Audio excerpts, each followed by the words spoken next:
Good evening, everybody. And I'd like to welcome you to our virtual edition of Kim 2020, and particularly the film that we're going to watch tonight, which is Bon and the West. It's made by American filmmaker Andrea Heckman, and Andrea is a visual anthropologist with a PhD in anthropology and art history. She's an award-winning author, as well as a documentary filmmaker, artist, and obviously an academic. She's made numerous films on cultural and religious subjects, and Bon and the West is the latest addition to her library there. She's worked as a trekking and cultural guide for several years, many years, and has an academic career in the University of New Mexico.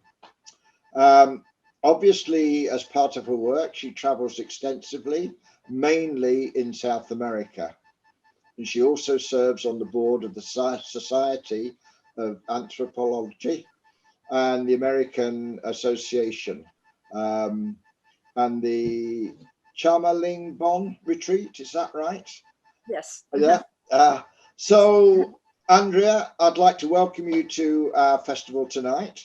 I hope we aren't going to be too taxing with our questions, but it would be really good to get an insight, both in your perspective as the filmmaker, but also for the audience, an insight into the thinking behind Bon and the West. So, you've obviously got a vast experience of many different traditions and cultures, yet you have focused on the Bon religion in both your personal and professional life. What initially attracted you some 20 years ago to the Bon teachings and meditational practices? So I've been working in Peru and Bolivia for 40 years now. Right. And I really am a Latin Americanist. I speak Spanish and Quechua, no Nepali, few Tibetan words. And here I find myself, it's the connection of the Andean ritualists and ancient traditions with the Bon. And I discovered Bon in Peru. Someone came there, a student of it, and was at the Coyuriti Festival and told me, if you ever have the chance to study with Tenzin Wangyal Rinpoche, you should. And I came back to the States and met him, started studying with him, and I found the link between these traditions. There's not as much meditation in the Andean rituals, but certainly the respect for the elements, for the natural world. I'm going to say, as we get into this later, the conservation, but the caretaking in so many ways, and how Indigenous people relate to the natural, the spirits, the elements. And so that's where I saw that connection. And I live in Taos, New Mexico when I'm in the States, and Sonam Gurung came here, Asanam, and I met him, and I'd made a film, written a book, made a film about Peru and the sacred Ausangati mountain there. And he said, well, why don't you come to Mustang and let's make a film there. Let's go on. And so we did, and that's how we met you, Ian, and you outfitted us in Mustang. And we went to Menri Monastery, and I just found such a connection to this tradition and began to practice it myself, and found, as the masters and teachers say, is you ask all these intellectual questions and they say, practice. You just need to practice, you know? And I heard other people doing this, practice. You need to do your practice. And so I really engaged with this 20 years ago. And we made our first film, Bon Mustang to Menri, and followed this story from Mustang to northern India and back to Mustang again. And that film led into the second film, as you I know you have a lot of other questions for me, but just this background, as we were hiking out of Mustang near Kagbini and looked up, and someone said, that's the way to Dolpo. And we said, we've got to go to Dolpo. And so we knew that the texts, the libraries really were in these old monasteries in Dolpo, way up high in upper or inner Dolpo. And so we found ourselves there in a few years making the film about the text. We met Geshe Nima Kunchap, and he escorted us, and we were 22 days hiking in there. And that was amazing. We actually discovered texts. They did, and we're reading them, the Geshes we were with. So amazing experiences. And we thought, that's it, we're done. And then this third film, we waited a few years. I actually had a feeling there was another film, Bon and the West. And we said, well, great, we'll go back to Dolpo and Mustang, and then we'll talk about Western students. And Tenzin Wangyal Rinpoche, he said, I know how much you love Dolpo and how much you love hiking in the mountains. But he said, I think your story is in France and Poland and Mexico and the US. And we went, oh no. And we found our first filming was in Paris. We're trekking in Paris, France, not in Dolpo. Anyway, that's how we came to make this film, to tell this story of these highly trained, the equivalent of a PhD monk, who became geshes, going out into the world, and the world really seeing. Our driving question was how ancient wisdom matters in the modern world, and does it? And obviously it does. So I mean, I suppose you're one of us lucky select people where your work and your filmmaking also impacts and interrelates with your personal way of life and hobby and beliefs. I mean, which came first? Because you've obviously been filmmaking for a long time. So was Bon the vehicle for the film, or was the film the vehicle to get deeper into Bon? That's a good question. My background for 40 years in Peru has been with still photography. Right. And with the Quechua people, and because it was in textiles, to understand textiles, you really need to go back and look later at these still images and, in a sense, read them like books. They weave the stories of their lives into the textiles. And so the first film, when the people could speak for themselves and motion came into it, was this first film in Peru called Ausangate. And so I think I just see them moving in a parallel together, really, my relationship to Bon. And then the more I studied, the more, and it wasn't an academic study, it was more of a, really, it's about natural mind and coming to this very quiet place that's in us. And I had felt that in Peru before. But what the filming did is we met His Holiness the 33rd Abbot of Menri. We met Lopan Yongsen, who's in Kathmandu at the Triten Norbutse Monastery, who started these. We found ourselves in the presence of such incredible teachers and really masters. And Yongsen is a living master, and he's right there in Kathmandu with you, and Kempo is there. And so to be in their presence, I think it all evolved together for me, and to make the film in some way that we could give something back. Because so many people, you come back to the West here, and so many Buddhists, they say, oh, Bon, it doesn't exist anymore. And so that our first film was to say, yes, it does. Look at this. It's very much alive. Yeah. Because, I mean, as you've just said, that each of your three films has taken you in a different direction and taken your audience deeper into an understanding of Bon. Mhm. What really was behind your thinking for this film? Because you have to have a certain understanding of Bon.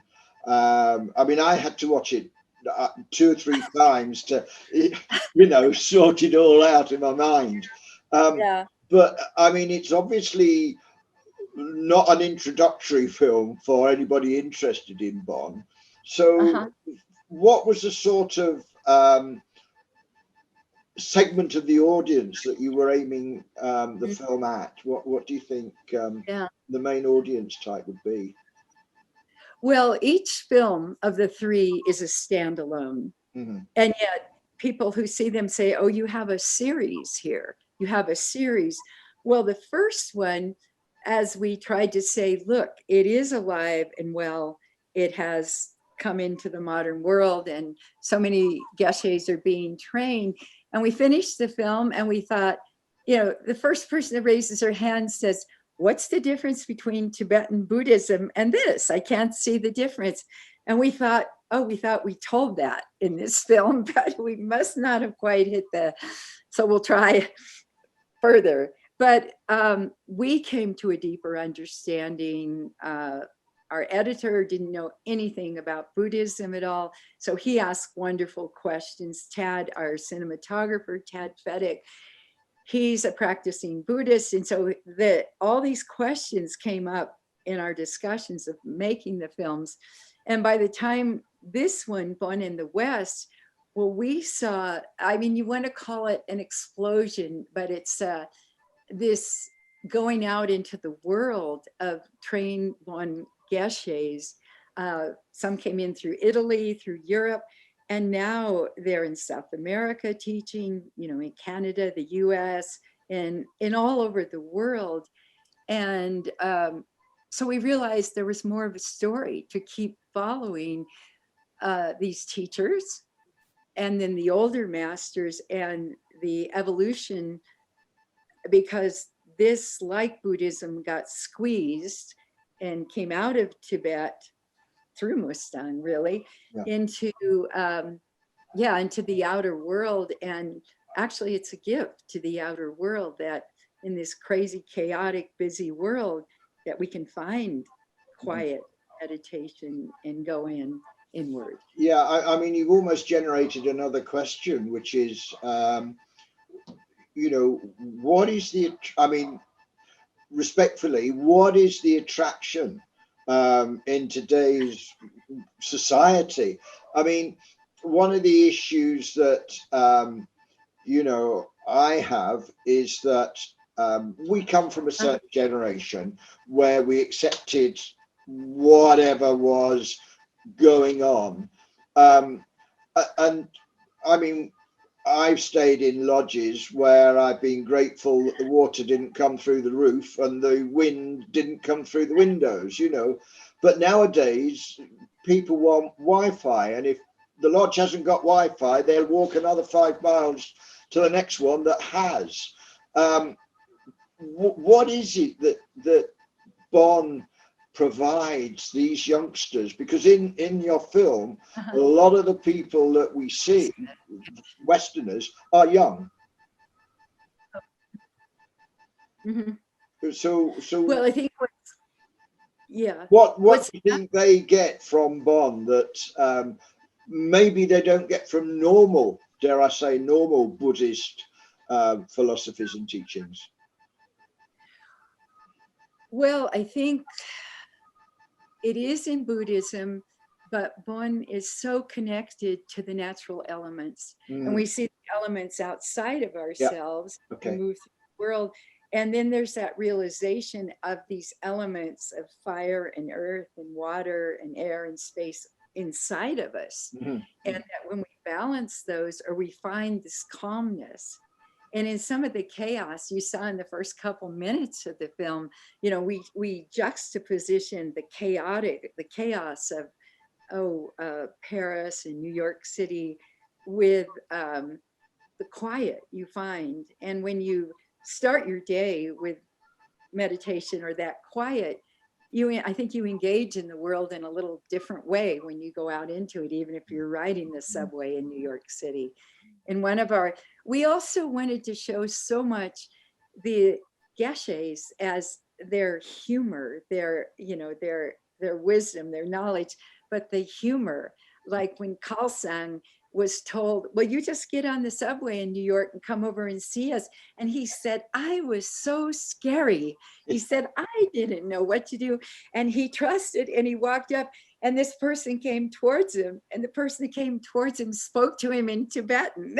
He said, and put him on the subway. And then he went all over Manhattan. Yeah. So if they can do that, we can also, it's this balance. But humor is important, and I guess the humanity of all of us and how we get through this together, especially in this moment of pandemic, Yeah. Yeah. Well, and as you say, the connection with the environment and the natural element, Yeah. and the global warming and issues that we're facing Yeah. at the moment. I mean, I think people are genuinely very, very concerned. Well, the majority of the world, we've got one or two idiots that don't seem to recognize the issues, but yeah, calm down. But I mean, you mentioned earlier that film number 3 will go off to Nepal, we'll go off to Tibet, India, and you ended up going to Paris and New York. And so what was the biggest challenge then in hindsight? Was it getting your mind around the fact that you couldn't come back to Nepal, or what was the biggest challenge for you? I've been with Tenzin Rinpoche and also Lopan Yongsen with them long enough, studied with him, and Kempo in particular too. When Tenzin said that, and then we kind of caught a breath and went, okay, we're going to Paris. And we went to Shinten, to the chateau. And then we flew to Poland. So the biggest challenge, I would say, in this film, generally it's funding, but with this being the third film, we actually had gracious anonymous donors that want to stay that way, that said, we want this story told. Right. And they helped us so much. So that stress was taken off. After that, the logistics, I must have had a thing this thick of our travel plans, We went to France, and then but magic, of course, happened, and we had an incredible driver in France, and with things like a drop lens. He took us to the B&H photo of Paris. I forget the name, but we got, when things came up. And what happened in logistics, we were in the filming, and His Holiness the 33rd Abbot passed away. Ah. And Tad, our cinematographer, or the director of photography, flew right back to India. We had just come back from Europe. So luckily we had funding, and we could say, hey, we think we need to get there. And they would say, we'll give you a little more. You send Tad to India right away. So with the filming went on, and to go to Poland, Tenzin said, you need to go to Poland. There's a huge sangha there. And the people were so helpful, so delightful, telling their stories, as you heard in the film, like, hey, we went through psychedelics and these other things, and this is what we found, which gave us a lot more calm and insight in our lives than those things had done. That was kind of temporary, and this stays with us. So Poland, India, so logistics. And then we went to Mexico, and a wonderful lady in that Sangha, Mariella, set everything up for us. We filmed in the volcano crater in this giant stupa. So people, the doors opened, the pathways through so many of the students. And I think the thing we came to I just want to say, in the third film, so we showed the third film, we premiered it here in Taos. We always bring it home first. And there were a couple hundred people, and we said, questions. And we waited for the question about what's the difference between Tibetan Buddhism and Bon. And nobody asked a question. We said, oh, maybe we got it. Yeah. Maybe we answered it in this one. Right. But it's different lineage. and different deities, different teachers. And the first time one of the teachers, Kempo, said, well, you know, it's 18,000 years old. And we thought, oh, Western culture, are they going to relate to 18,000 years ago this existed? And well, we got over it. They said it. And so we put it in this film that it goes back that far. Yeah. Yeah. So, yeah. I mean, it's a fascinating, you know, would you call it a religion or would you call it a way of life? Well, I think I'd say way of life first, but certainly it is now called a religion, but spiritually it's how, yeah, that's the relationship to Peru too. People living in very harsh environment with the spirits of and the forces of thunder, lightning, and so many things going on. How you, it's not really control it, but how you live with it and rebalance it when you get out of balance, when things are chaotic. So, did you have any of the Nepali folks with you, or did you do it cold, so as to speak? Did any of the Bon people from here come across for your Paris, Poland, and other trips, or did you do it? Yes, there people. Some of the Geshes are from Dolpo, and right now the Menri Lopan, he is originally from Dolpo, from Sharka. Did I say that right? Sharka, yeah.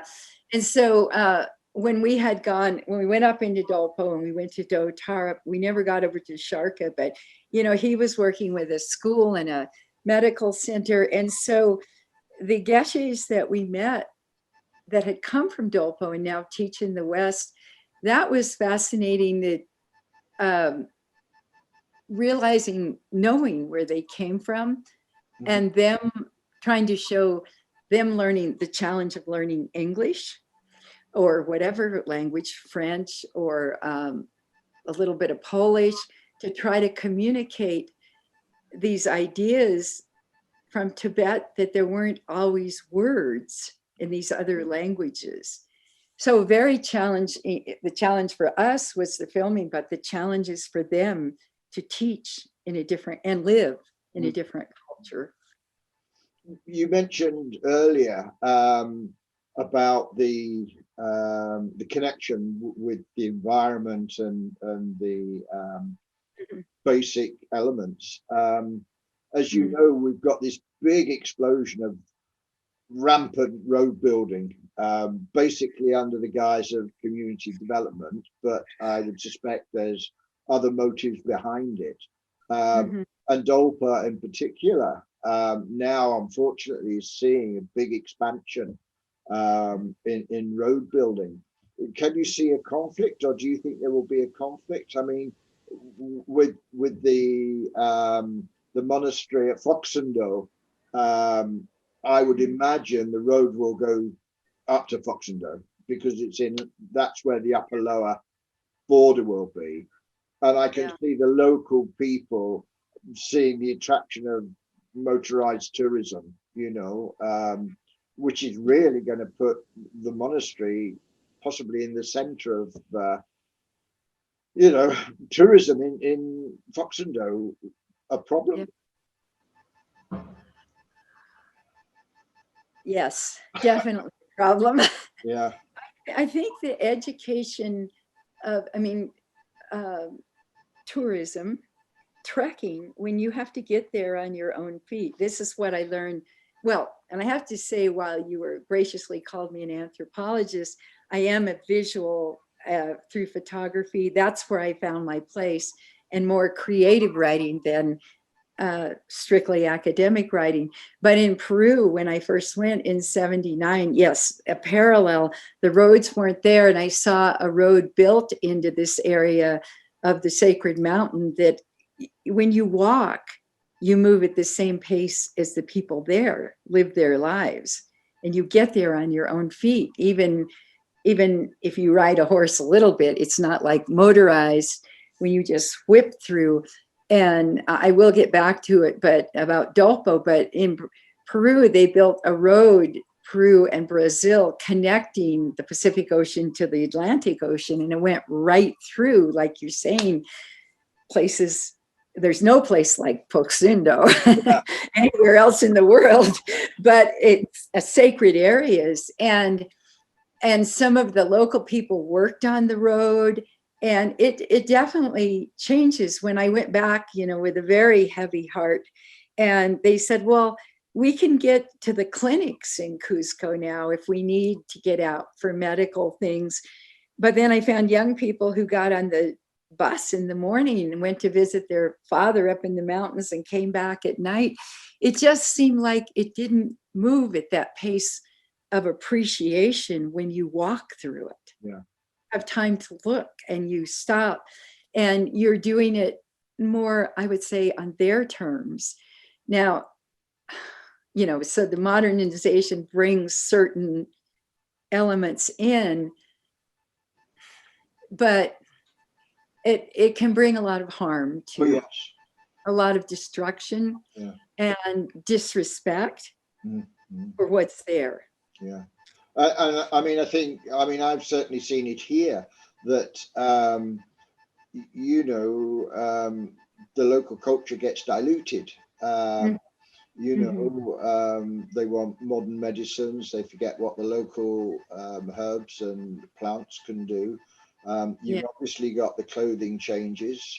And I've been to with women's groups, and they want to come and do a cultural dance, as they usually do for the trekkers, but they don't know the words, they don't know the dances, and they don't come in their natural, their cultural clothing. They come in jeans and t-shirts and trainers, and it's not the same, but they don't seem to appreciate that it's not the same. That's, it's the old thing, isn't it? You don't know what you've lost until you haven't got it.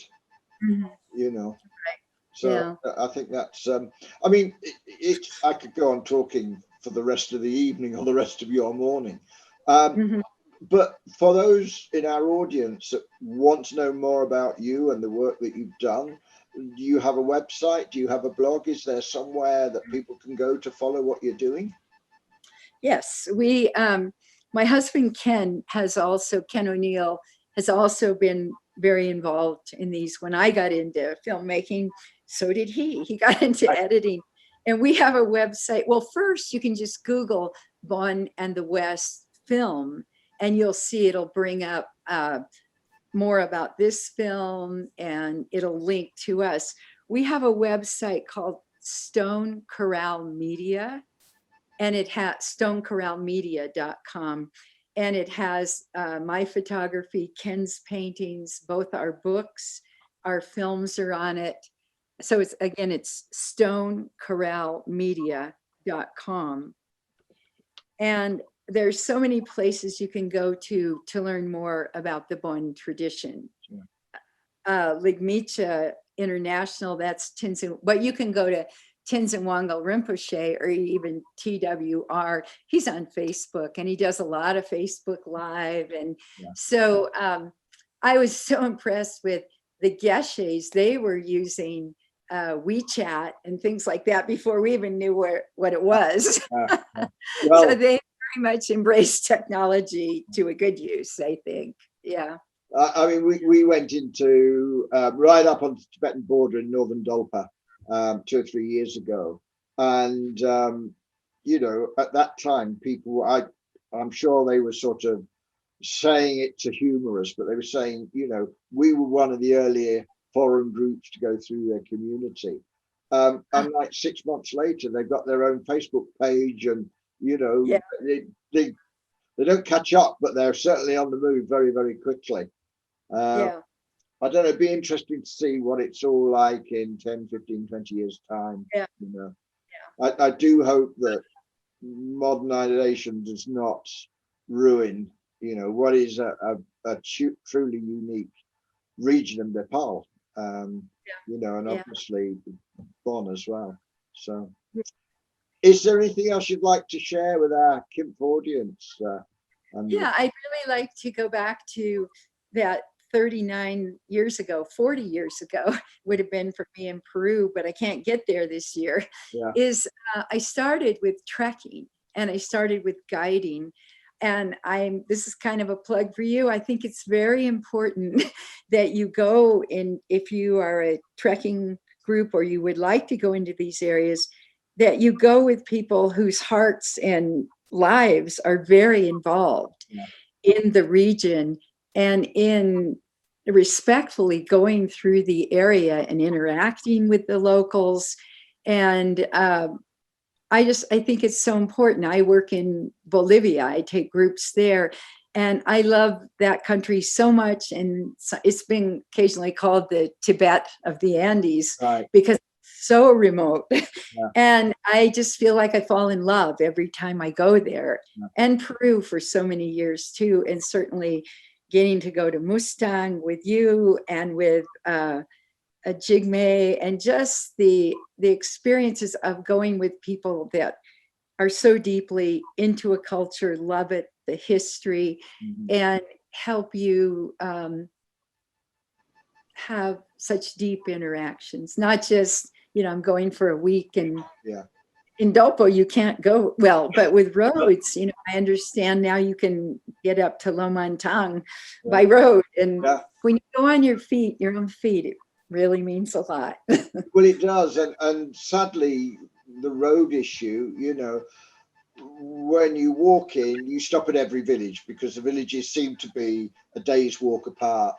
But of course, when you go by road, you can do 3 days in a vehicle in 1 day. And so the villages are actually losing out as a result of development. And it's very sad, but, we can't. The deepest interactions you have when you walk into a village, if you don't speak Nepali, but smile and you can feel it. I had in Panling, up above between Jomson and Kagbeni, they kept saying you're going to meet the blind weaver. And I thought, how does a lady weave if she's blind? Well, one eye was and the other wasn't. She and she's passed away now, but the connection to that woman, will be with me for the rest of my life. I have to say, I loved her so much. And it wasn't through words, it was through smiles, and we could just feel it. So that's, again, I think why it's so important that you do it on your own feet, or you can ride a horse a little, but mostly on your own feet. Okay, that's brilliant. Thanks very much, Andrea. And it's good to catch up. And I'll press the button now, and we'll have another 2 seconds after I've pressed the button. Okay, thank you.